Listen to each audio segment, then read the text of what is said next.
Udah ini? Udah. Halo, halo, jumpa lagi. Gimana kabarnya? Tetap semangat. Mudah-mudahan harinya cerah saja. Dan langsung kita ke Bung Rizky Gerung. Selamat pagi, Bung Rizky. Halo, Cing. Pagi juga, Cing. Oke, Bung Rizky, ini ada beberapa hal yang ingin saya tanyakan ke Bung Rizky. Yang pertama Oke. tentunya akhir-akhir ini kita dipenuhi, benak kita tuh dipenuhi dengan berbagai macam isu-isu pilkada, terutama pilkada DKJ di daerah khusus Jakarta. Ada beberapa Oke. kontestan yang beradu di situ, ada Pramono dan Bang Dul, ada juga RK dan Suswono, juga ada Darmakun. Nah, kita pengen pendapat Bung Rocky ini mengenai pasangan Mas Pram dan Bang Dul, terutama Bang Dulnya ya, yang menyisipkan nama Dul di kertas suara, dan secara legalitas mungkin sudah diurus, jadi resmi-resmi aja. Tapi gimana menurut Bung Rizky? Oke. Menurut Bung Rizky ya, bukan Iya, menurut Bung Rocky, oke? iya, Oke. Jadi sebetulnya, Cing, ini adalah simbol dari identitas yang ingin dia tonjolkan tuh. iya, Kan itu kita semua tahu bahwa karakter Dul itu sangat lekat dengan masyarakat Jakarta tuh. iya. Dengan menambahkan nama tersebut, itu seolah ingin mengingatkan publik akan. Jadi Putus-putus. ia ingin mengangkat kembali nostalgia itu, dan sehingga itu bisa menjadi ada di hati masyarakat Jakarta tuh. Namun apakah ini sekadar untuk memainkan politik identitas atau ada makna yang lebih dalam tuh? Hmm. Nah, menurut Bung Rizky, apakah tepat pergantian untuk secara global ya, beberapa politisi juga mencantumkan nama panggilannya seperti Komeng di surat suara, ada nama Komeng, Uya Kuya juga kalau nggak salah. Apakah itu sah-sah aja dalam kontestasi politik ini, Bung Rizky? Yes, itu sebetulnya sah-sah aja, tetapi jika hanya memainkan politik identitas yang dangkal aja, nggak ada lebih dalam daripada makna dan substansinya, itu yang sebetulnya menjadi perhatian tuh. Karena justru di sini dipertanyakan apakah sosok fiktif tersebut mewakili daripada visi misinya, atau hanya jadi belian aja tuh untuk perhatian publik ketimbang gagasan-gagasan intelektual. Jadi hal itu, Cing, sebetulnya. Dan fenomena ini adalah uh, yang mengandalkan popularitas tanpa substansi sebetulnya. Iya. Maka itu kita jadi kembali kepada siklus politik yang dangkal jika hal ini yang terus diucapkan gitu tanpa ada substansi. Iya, kalau mungkin keinginan atau motivasi dari beberapa politisi yang menyelipkan nama panggilan atau nama bekennya di kertas suara, tentunya juga uh, popularitas yang dicari. Maksudnya orang sudah mengenal nama-nama itu. Kalau khusus untuk Bang Dul juga kan akhirnya orang akan melihat bahwa Dul anak sekolahan itu memang anak Betawi yang tahu seluk-beluk Betawi. Nah, kalau khusus di Bang Dul, apakah ini menguntungkan atau merugikan kalau menurut Bung Rizky? Gimana, Cing? Kalau Diulang. kalau saya udah panjang-panjang terus gimana Cing ya? Saya jadi ketawa, seharusnya saya Hersu Beno Abdel ini nggak boleh ketawa. Akhirnya saya ketawa juga akhirnya nih. Oke, oke. Ya kalau khusus di Bang Dul, karena Bang Dul ini identik dengan Betawi, bukan hanya namanya. Dalam perannya Bang Dul ini memang anak Betawi, dan secara sejarahnya juga Rano Karno memang besar di Betawi. Apakah ini menguntungkan buat pasangan Mas Pram dan Bang Dul? Ya tergantung. Hal itu kan mengingatkan publik akan keberadaannya sebagai sosok yang menjadi tadi dikatakan oleh Cing Abdel segala macam, apakah itu bisa menjangkau hati masyarakat? Namun jika hanya sekadar memainkan politik, mengingatkan pada nostalgia tanpa adanya substansi, itu malah jadi merugikan untuk Dul itu. Iya, Itu poinnya, Cing. Jadi iya. jika hanya mengandalkan popularitas tanpa substansi, maka bisa jadi masyarakat Jakarta menangkap sinyal itu bisa menjadi kerugian juga. Iya, mungkin masyarakat Jakarta juga akan apa ya, akan terdistract, bingung gitu. Apakah Dul ini anak sekolahan atau Dul anak Ya, Ahmad Dhani? Ya kan ada dua Dul, ada oke, dua Dul di betul, di Jakarta betul ini. juga. Ya. Eh, tapi saya ingin bergeser ke isu yang lain ya, Bung Rizky. Oke, Beberapa saat yang lalu kita melihat ada pidato atau ya pidato mungkin dari Menteri Bahlil oke, di saat melakukan peresmian sebuah smelter di Nusa Tenggara Barat kalau nggak salah. yes, Di situ di ya, hadapan Presiden Jokowi, di hadapan beberapa pejabat lokal juga menyebutkan bahwa Fahri Hamzah akan masuk ke Golkar. Gimana menurut Bung Rizky? oke. Jadi ini sebetulnya adalah penyakit dari politik Indonesia tuh. Jadi partai tanpa ideologi, partai politik jadi bukan wadah perjuangan ideologis lagi, tetapi kendaraan pribadi untuk kekuasaan. Sebut aja tuh, Golkar, PDIP, PSI. Apa bedanya kalau semua pindah suka hati? Seharusnya partai itu punya pondasi ideologi. Tapi di Indonesia gak begitu tuh. Itu poinnya tuh. Jadi kan Pak Fahri Hamzah itu kan sosok yang suka dulu ketika jadi DPR, dia suka mengeluarkan suara-suara alternatif yang mewakili rakyat. Tetapi sekarang malah bergabung dengan partai hasil cawe-cawe Jokowi tuh. Gimana konsepnya tuh? Tapi kalau ini dibilang sebagai dinamika politik kan, politik memang berdinamis, gimana Bung Rizky? Ya memang, tetapi harus ada kepentingan ideologi, bukan kepentingan pribadi itu, bukan kepentingan untuk ambisi kekuasaan, tetapi ambisi untuk mensejahterakan rakyat. Itu yang harus kita dukung sebetulnya. Tetapi Cing, saya tahu bahwa Pak Hamzah itu pasti ada agenda tersembunyi itu.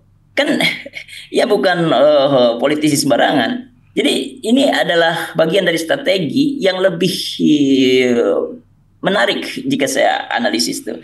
Karena mungkin dia lihat celah di dalam Golkar untuk memainkan peran yang lebih signifikan. Jadi ya kita lihat aja kejutan-kejutannya jika benar-benar terjadi masuk ke Partai Golkar. Iya, tapi ada berita juga yang menyatakan bahwa Fahri Hamzah hanya menganggap itu adalah bercandaan dari Bahlil. Gimana nih Bung Rizky? Ya, kadang-kadang bercandaan itu adalah alam bawah sadar untuk kebenaran yang ia harapkan. Seperti dulu kan, ia sebut Raja Jawa tuh. Itu kan artinya adalah hasil daripada akumulasi kenyataan yang ia hadapi itu. Iya, Itu iya. poinnya.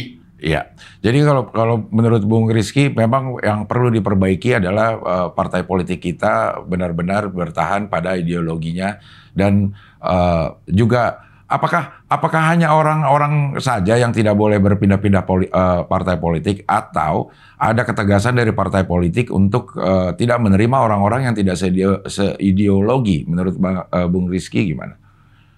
Yes, itu adalah satu kesinambungan tuh. Jadi partai politik memiliki ideologi dan politisi ataupun pejabat publik dia juga memiliki prinsip-prinsip di dalam melihat daripada kebijakan.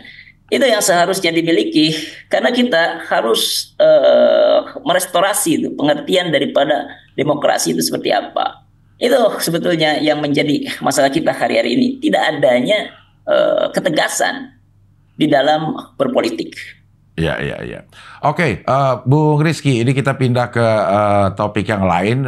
Bung Rizky Oke, mungkin pernah mendengar akhir-akhir ini ada seorang YouTuber namanya Aisho Speed yang dibilang sebagai L kecepatan yang berkunjung ke banyak negara termasuk di Indonesia.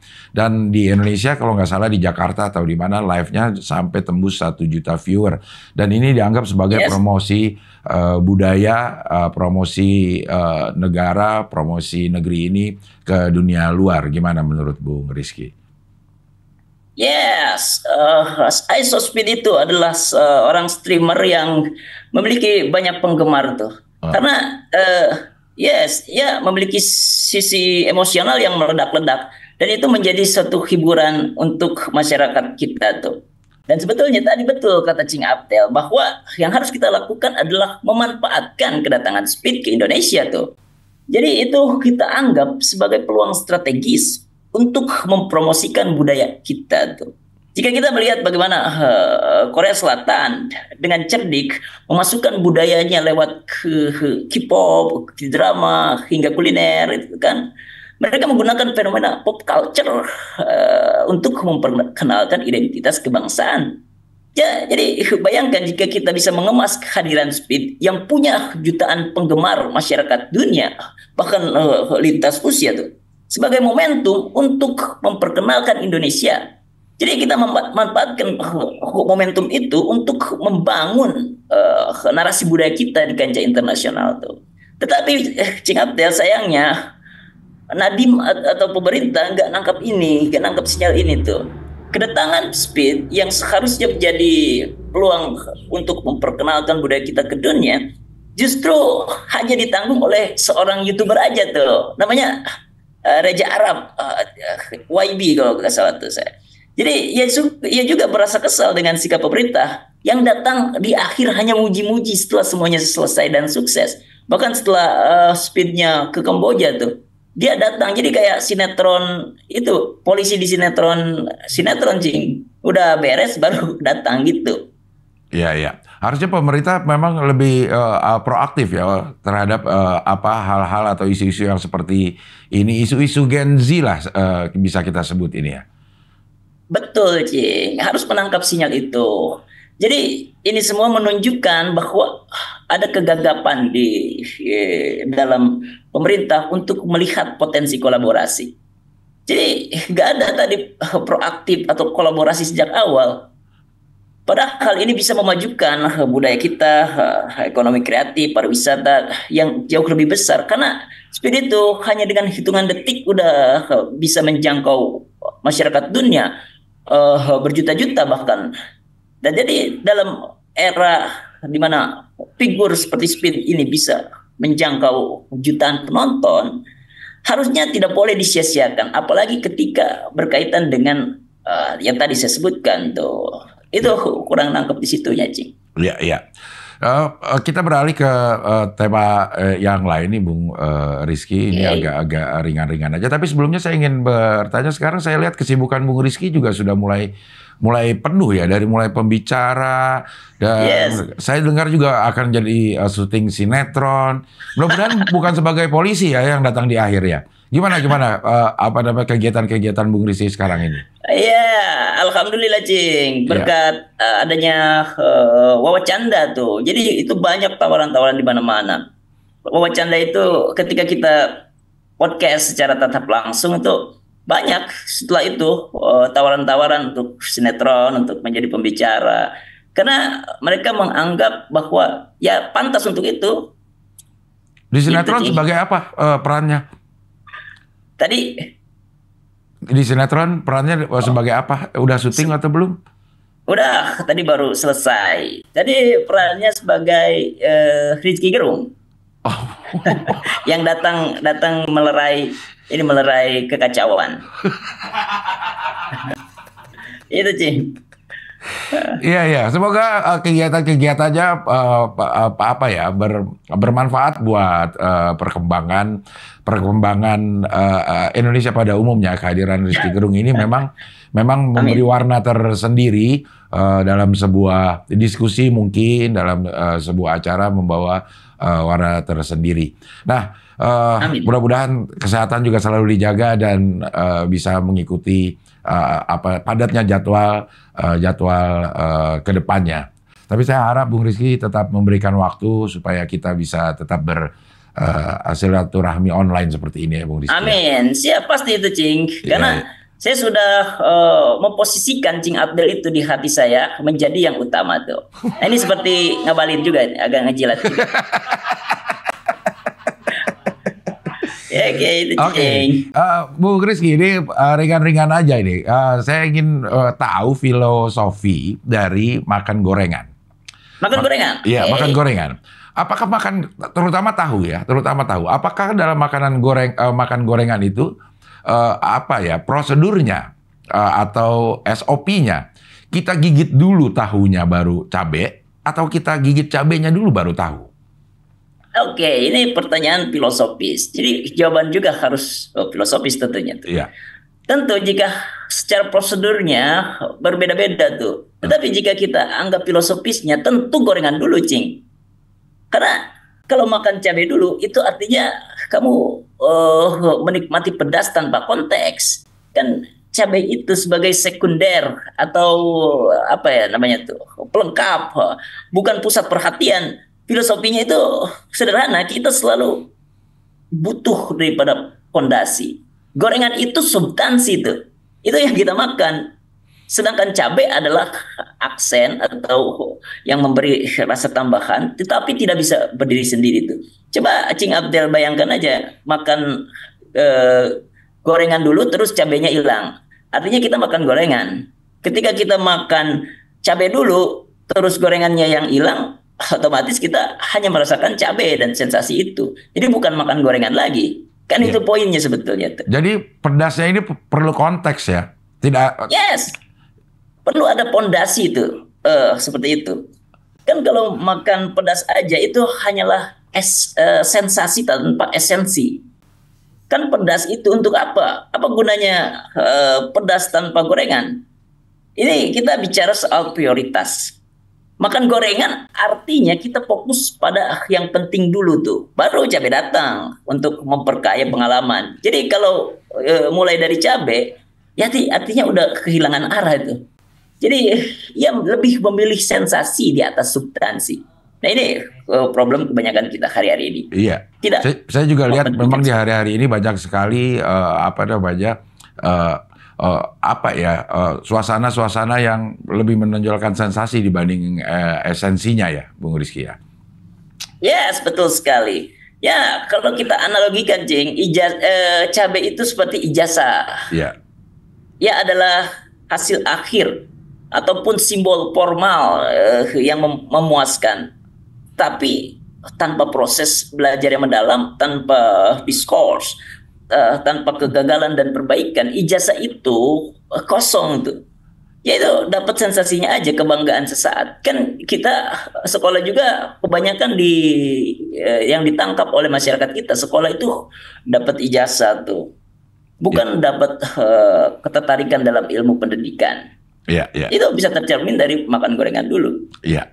Oke, ini bicara masalah sensasi. Ada sensasi-sensasi yang kita dapatkan. Ini kita geser ke topik yang lain. Misalnya kita memposting sesuatu, terus di like oleh orang, apalagi oleh orang yang kita suka. Itu sensasinya berbeda. Apa sih secara filosofis yang membuat like orang yang kita suka itu terasa lebih deep atau lebih bermakna dibanding like orang lain, terutama gebetan ya. Oke. Secara filosofis ini lebih dalam, Cing, dari sekedar reaksi kimia aja. Kan reaksi kimia itu ketika di-like oleh gebetan, otak kita melepaskan dopamin yang bisa membuat kita bahagia dan merasakan kepuasan. Nah, ini lebih dari sekedar hal itu. Like dari gebetan itu ataupun dari sesosok yang kita cintai atau banggakan, itu merupakan validasi, pengakuan atas eksistensi kita dalam konteks hubungan sosial. Kan kita merasa dilihat dan dianggap, dan dianggap itu merupakan suatu hal yang membuat kita merasa berharga, keberadaan yang dianggap. Itu poinnya. Nah, bicara masalah keberadaan, ada beberapa orang yang menyembunyikan keberadaannya atau eksistensinya pada saat dia kentut. menurut Oke. Bung Rizky secara filosofis, kentut itu bagusan yang mana? Yang bunyi atau yang ps gitu?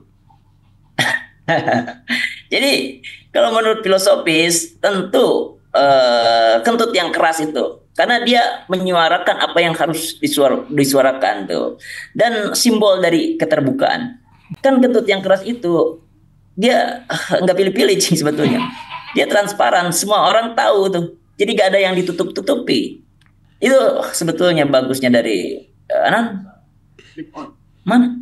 Oh, Oh, jadi Sunda lu. itu ada yang mau ini Naon? nyabut clip on. Nyabut klip. Jadi Masih naon dipakai. gitu. Iya. Tapi kan esensi kentut itu apakah di bunyinya atau di baunya? Kalau menurut Bung Rizky. Kalau itu masalah teknis, Cing. Jadi ketika bau itu sebetulnya itu ada terjadikan apa namanya gas yang dihasilkan oleh bakteri-bakteri di usus besar. Nah itu artinya pencernaan kita sedang melakukan tugasnya, memecah makanan dan mengeluarkan zat yang nggak dibutuhkan. Itu sebetulnya tuh. Jadi mau keras mau pelan, ya itu sebetulnya teknis saja. Itu Cing sebenarnya. Hanya teknis ya bagaimana kita menerapkan kentut di dunia nyata. Yes. Oke, Bung Rizky, terima kasih. Selamat beraktivitas. Mudah-mudahan kita bisa bertemu lagi di lain kesempatan dengan Amin. isu-isu yang lebih aktual tentunya.